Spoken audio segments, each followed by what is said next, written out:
Hello दोस्तों, कितने दिनों से हम सोच रहे थे एक व्लॉग बनाएं। सुबह के 7 बजे है और हम निकल पड़े हैं अब एक नए लोकेशन पे, सूरत में ही है।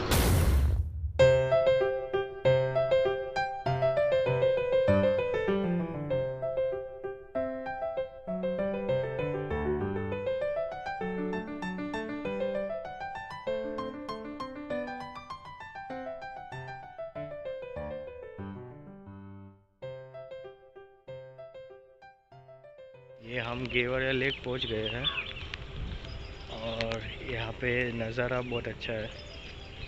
तो आपको मैं अब टाइम लैप पे मूव करता हूँ।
पर पर्सन एंट्री के लिए 50 रुपया है यहाँ पे।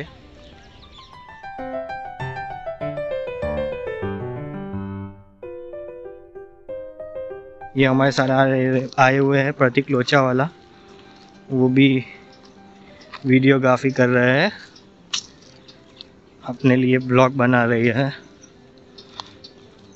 मेरे लिए ब्लॉग नहीं बना रहा है, मेमोरी। और आप जब भी आए यहाँ पे तो स्पोर्ट्स शूज़ पहन के या तो कैनवास शूज़ पहन के ही आए, क्योंकि यहाँ पे रास्ते थोड़े टेढ़े मेढ़े है, इसलिए नज़ारा बहुत अच्छा है। आपको पक्षियों की आवाज़ पसंद हो और पक्षियों को कैप्चर करना हो तो आप मॉर्निंग में, ये सिर्फ सैटरडे और संडे ही ओपन रहता है। यहाँ पे नेचर का जो आपको देखना हो तो आप आ सकते हैं। और बहुत टाइप के पक्षी है यहाँ पे, और ख़ास करके फ़ोटोग्राफी करने वालों के लिए बहुत अच्छी प्लेस है ये।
ओ भाई